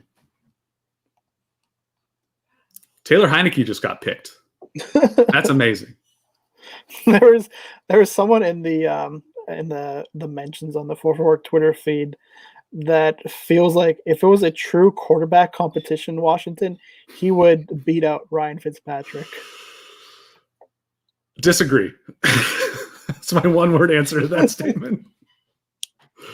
But isn't this like the beautiful thing of a Superflex draft is like someone like him was just drafted and you're not thinking like, oh, that was stupid. Why did he get drafted? Like you might not agree with the pick itself, but like these are the quarterbacks that go in Superflex drafts. And that's why it's so important to know the depth charts. And I'm saying that not remembering who the QB3 of Denver was. It's really cool because it does put quarterback on par with the other positions, right? Like we're drafting backup running backs on the hope that they become starters. This person just did that with Tyler Heineke. So, I mean, putting that extra layer of strategy into the quarterback position to me is just, there's nothing bad about it. That's just all upside from a gameplay perspective. So yeah, I love it. This is, I mean, you and I, it's like the worst echo chamber ever. It's like 2QB is great. Everybody should do it. I just wanted to highlight John Paulson taking Latavius Murray. He's one of my go-to running back targets late. I love that pick in round 14. But I just wanted to... That makes the Tony Pollard pick look horrible, by the way. The fact that he got Latavius Murray 3 rounds later. I just want to highlight our good buddy Joe Pano just took his QB5. Oh, bold. Again, you're kind of chopping out the legs from other people. Right. And he has Cam Newton, but he didn't take Mac Jones. I feel like he took Taysom Hill instead. I kind of want to take Austin Hooper here. I mean, we're at this point of the draft where I think we're gonna like any of the picks we take. This is the like last tight end who I'm like at all interested in. Not at all, but like a guy who I feel like is a pretty locked in starter at his position. So we're gonna do that, and then I think it's either time to. I can't justify double tapping with another one of these guys. We got to look at wide receiver. So we talked about Rieger. We'll see if Daigle wants to be mean to us. Any of these other names stand out to you? I like Elijah Moore. I like Rieger. I like Jones, Gabriel Davis. I really like Denzel Mims. Yeah, the Jets wide receiver situation is one that is going to be very interesting to see how it plays out. Because you got the new QB there. You're not really seeing, like, we don't really know who he's going to prefer. I just heard it say I'm on the clock, but it appears my page is frozen. Daigle took Garoppolo. We should be on the clock now. I think he took 2 players already. He had Garoppolo and Aguilar. I like the Aguilar pick. For stacking purposes. Okay, I like it.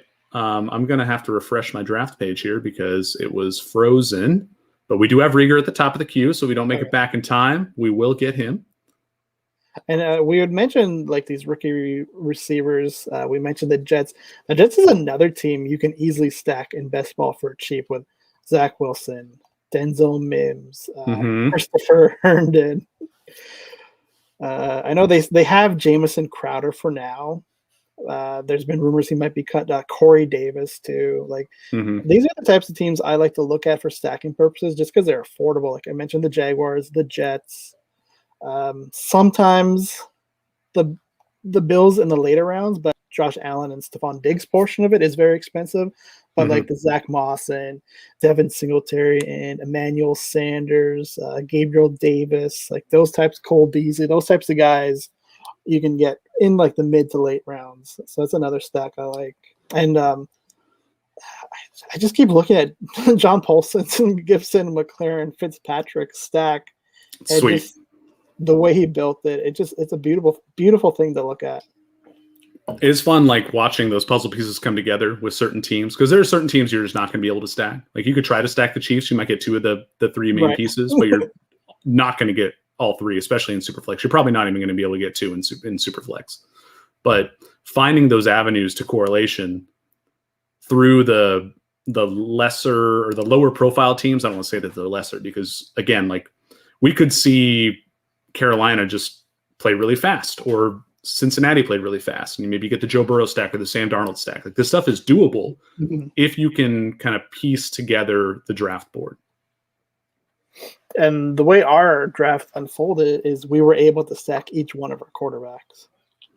Yes, and I am excited about that. We have a little bit too much Eagles for my taste with the running back, the quarterback, and one of the receivers.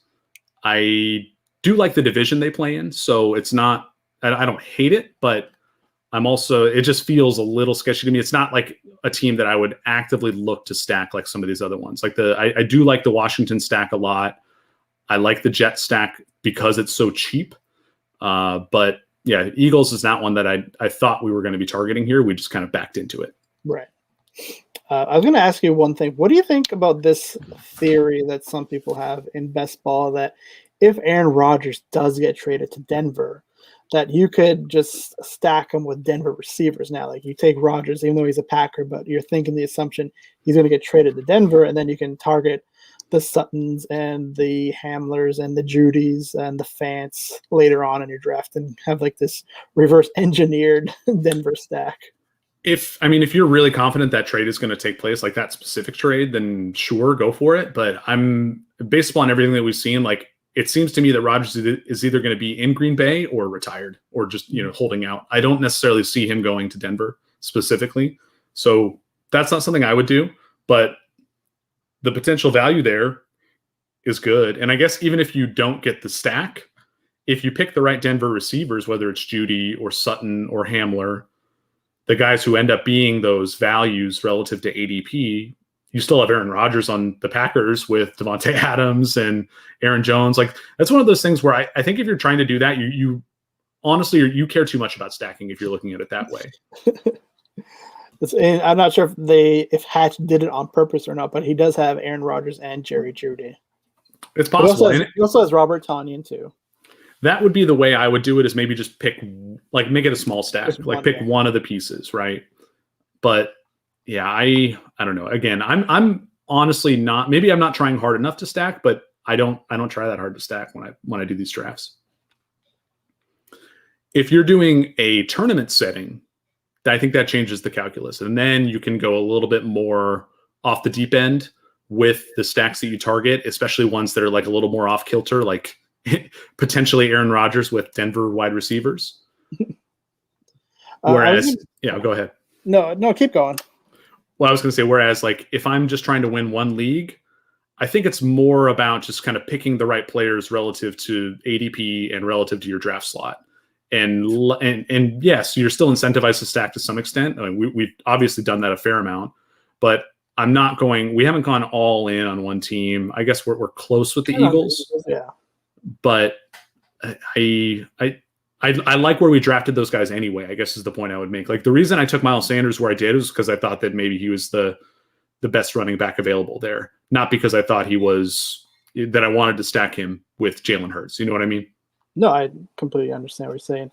I know I mentioned the Jaguars stack earlier. I'm looking at Ferris's team, number 10, Trevor Lawrence, Travis Etienne, DJ Chark, Marvin Jones. That's looking pretty good as a stack. But I wanted to ask you about the Bills running back specifically.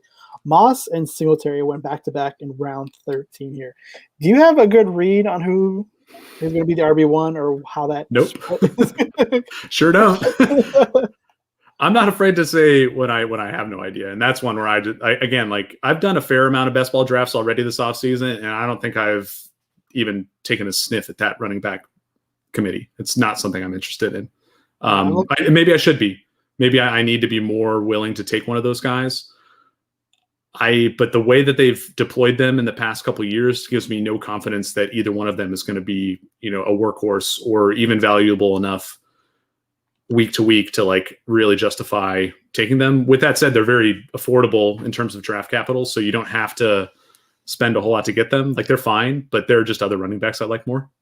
I have John's rankings up, and he has Singletary projected for 20 points more than Moss, but Hmm. about a 13 rank difference between the two.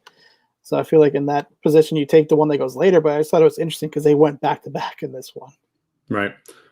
If we wanted to draft a third tight end, do any of these guys stand out to you? I mean, the answer for me is no. I still believe in Herndon. Okay. There's been a lot of we're not Dan going to take him Arnold here. talk on the timeline lately, but I feel like these receivers are more appealing. Like that's Mims, where I'm at. Sterling Shepard, Amon-Ra, St. Brown. I'm kind of a Christian Kirk truther, so I'm going to put him in the queue. I don't hate Emmanuel Sanders down here either. Mm-hmm. Which one of these guys do you like the most? I would have it Mims, Shepard, Brown. Like just the way you have it. The way we have it. Okay, let's take Mims. We're probably going to take two of these. I'm guessing. Two of these. I would be okay with that. Yeah, in terms of tight ends, like now that we took Mims, I'm kind of less inclined to take her. I guess stacking Jets isn't the worst thing, but yeah, I guess there really just isn't. We might be on the 2 tight end plan now that I'm looking at these names that are still available. Look at Tim Tebow making an appearance in the tight end rankings. How about that? What do you think about the rumors that he's going to be like their Taysom Hill? I'm 100% here for it. Like, it's pretty crazy that the Jaguars drafted a quarterback when they have 2 quarterbacks better than Trevor Lawrence on their roster. Yeah, fair enough. We have 2 picks left. I'm going to take Christian Kirk here because, like I said, I'm a bit of a truther.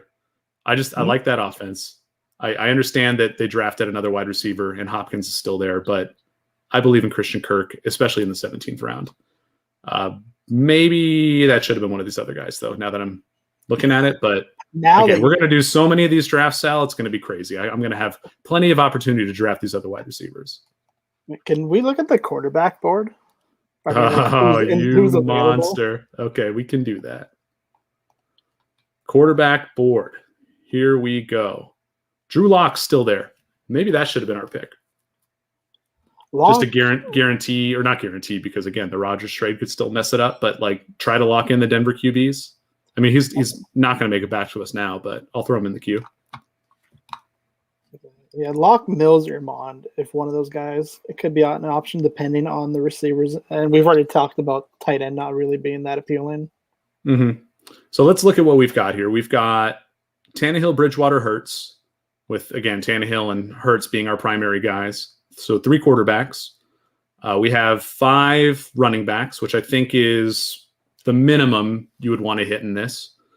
You want to get 5 or 6, I would say. Wide receiver, we have 1, 2, 3, 4, 5, 6, 7. And I think that's enough. I don't think we need to take another wide receiver, even though that's probably where you're going to get the best value or upside in these last rounds. Like looking at these wide receivers who are available, like honestly, like Emmanuel Sanders could have easily been the pick over Christian Kirk. Mm-hmm. Same with Amon-Ra St. Brown, plenty of the other wide receivers. And we have 2 tight ends. We have Hooper and Kelce. I would be okay with going to war with just those 2. I don't love it, but I don't hate it either. He was on our board there. John Paulson just took him, but I'm a big fan of Sterling Shepard this late. Yeah, that's one where the track record of him just being kind of a PPR machine is there, but they did add another wide receiver, so you're kind of still banking on that rapport that Shepard has with Daniel Jones and maybe another injury to one of those other wide receivers. I guess Kadarius Toney is still here. So if you liked Shepard and you wanted the quote-unquote arbitrage play, you could take Kadarius Toney in the 18th round instead. But I don't know. I'm not a big Daniel Jones guy, so that offense doesn't interest me a whole lot, to be honest. No, that makes sense. I do think we could take a running back here too. If you want to just play the handcuff bingo game, take Damien Williams, take Darrell Williams on the chance that one of those starters in those teams gets hurt or something. Tevin Coleman is there. Giovanni Bernard could carve out a role for himself. Mm-hmm. I know Malcolm Brown could potentially be a goal line back in Miami. Gaskin goes down. Yep. Do we really think Ahmed is that much better than Malcolm Brown? Yeah, that's one where before the Malcolm Brown signing, I was more interested in Ahmed as like the handcuff there. Mm-hmm. I think of this group, the ones I'm most interested in are Damien Williams, because I'm not a big David Montgomery believer, and I think that Williams is good. The year off scares me with Williams, but I think that's fine. I like both I like the idea of Darrell Williams and Jerick McKinnon just being Chiefs running backs, right? And you could talk me into Justin Jackson behind Eckler as another one who is pretty valuable or potentially valuable. And what about Tevin Coleman? Or do you just think it's going to be Michael Carter's job eventually? I just don't want to draft Jets running backs. Yeah, I mean, no, I'll draft the receivers because I think they're going to have to throw a lot, but I don't really want their running backs. The KC angle there, like just drafting running backs that are on good teams is like the flip side of that. That's why I don't want Tevin Coleman. You know what I'm saying? Only draft good players. I mean, for running backs, it is so much more just about game script, schedule, how often these guys are playing from ahead, how many touches they get, just raw touches, right? Game to game. I don't know. Let's check in on our QB situation. Drew Lock, if he makes it back, I don't think he will, but if he makes it back, is that just the pick? Well, let's look at the board. Let me see the draft board itself. Draft board. Okay. So we still have a ways to go. So Avalanche has 4 quarterbacks. Picks. Justin has 3. John has 3. Pano has 5. Barone only has 2. I think that's where Locke is going to end up. It's right here to the 5th place drafter. But everyone else has at least 3. Drew Lock does make it to us. I know we talked about you don't want to do 4 quarterbacks, but in this specific case, it makes sense because we have Teddy.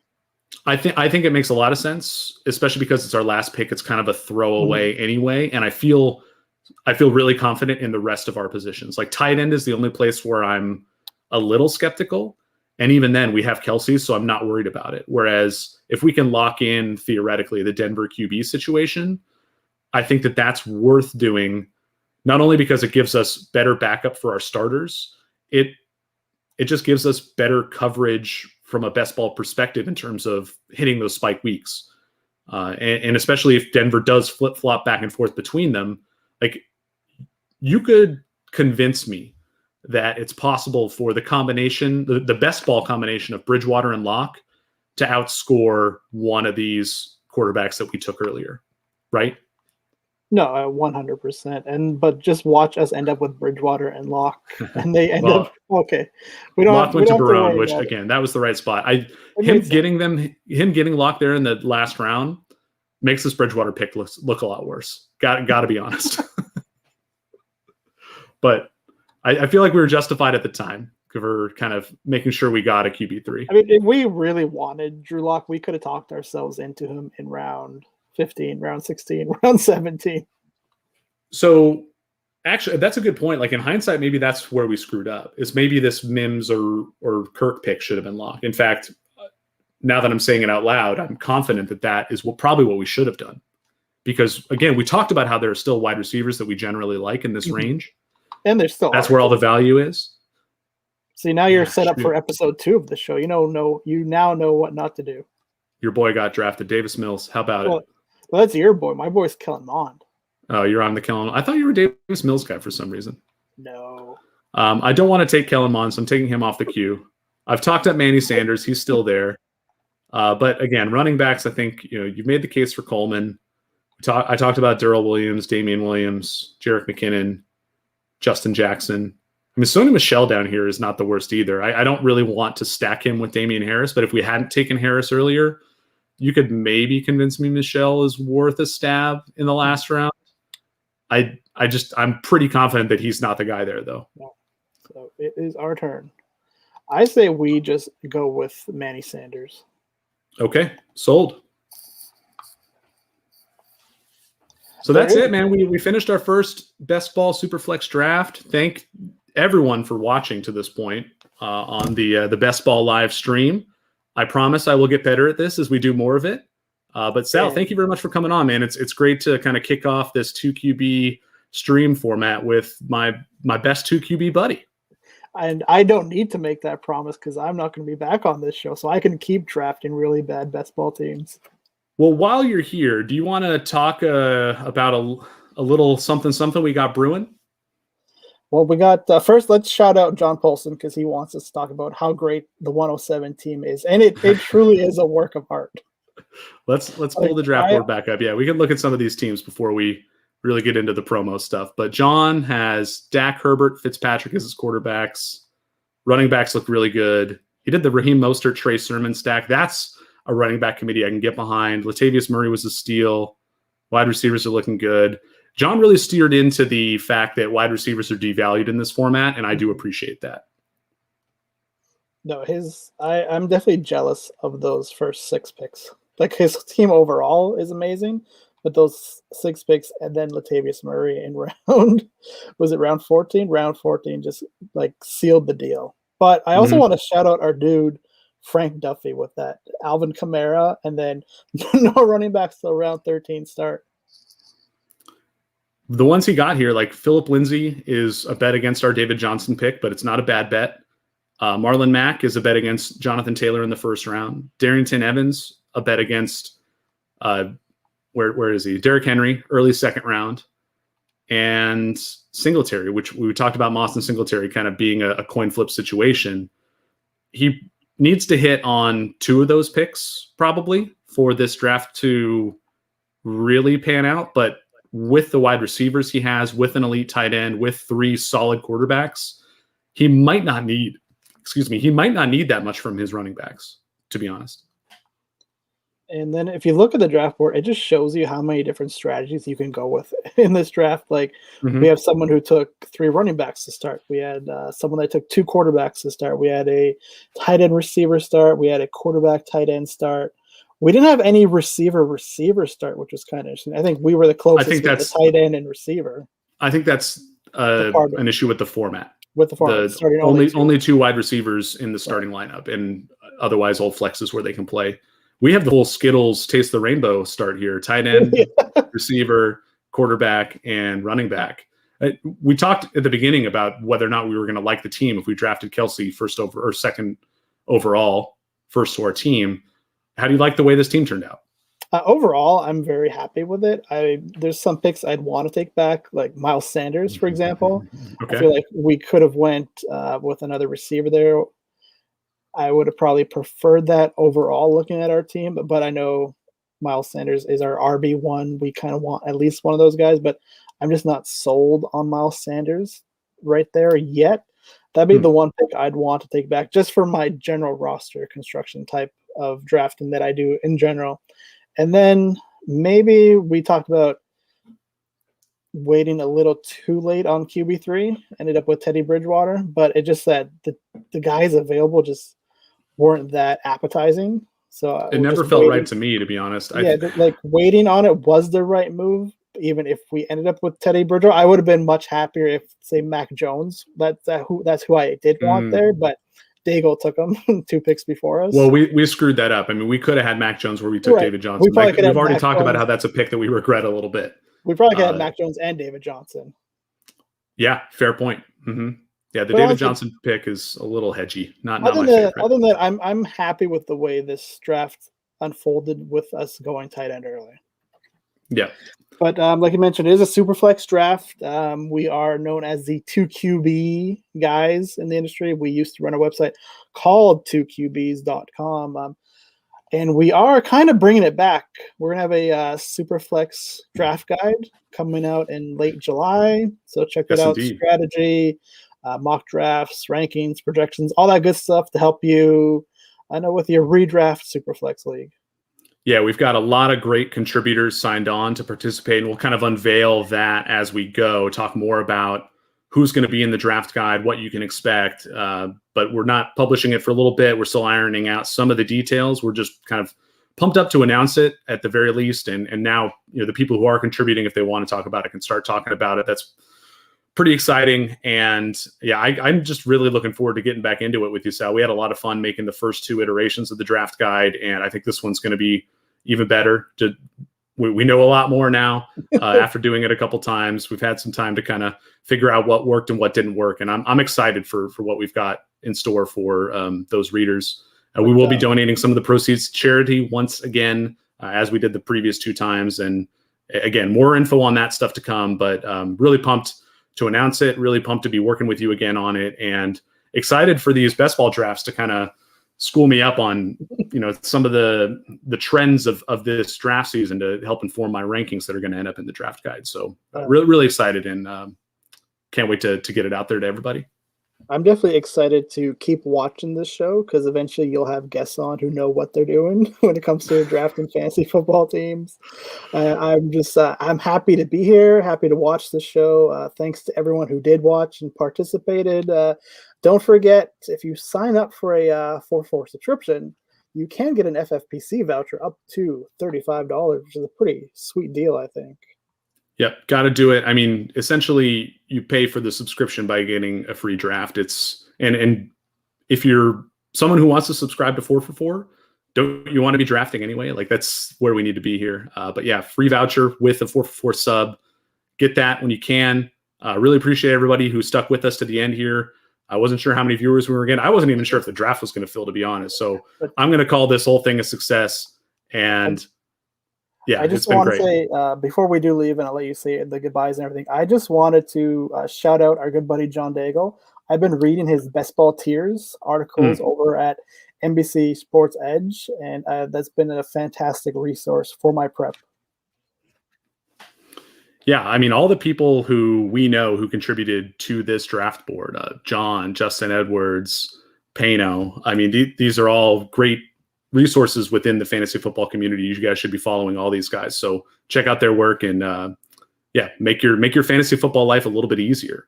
But with that said, let's sign off, Sal. I think this went pretty well. Could have gone better, but I'll get better, I promise. My name is Greg Smith. I've been half of your hosting team here. You can follow me on Twitter at Greg Sauce. Sal Stefanile is with me at SalPal2 on Twitter. You can follow 4for4.com on Twitter at 4for4football. Or is there an underscore in there? Nope. I should know this. All one word, 4, the number, and then FOR4 football. Follow the site, go get a sub, get an FFPC draft coupon to go with it, and then jump into one of these streams with me. I'm going to be doing this every week going forward throughout the offseason, typically on Wednesday nights. There might be some nights where we switch over to a different night, but it'll typically be this format. And we're going to have a lot of fun doing it. I'm going to really use this as an experimentation process to some extent to try things like Travis Kelce, 2nd overall. I'm excited to see how it plays out. And Sal, thanks again for joining me. For sure. And I just want to say one thing before. Best Ball Live is a twice weekly show. We had FFPC Superflex tonight on Wednesday nights, and then Thursdays at 4 p.m. Eastern. The great James Coe is going to be doing an underdog version, and his first guest tomorrow is the outstanding TJ Hernandez. So same YouTube channel. Yep, come back tomorrow. Check out James and TJ drafting Best Ball on Underdog. I mean, it's not quite as cool as Superflex, but it should be pretty fun. Awesome. Thanks for having me on the show. It was great having you, Sal. Thanks, everybody, for watching. We will catch you next time. Adios.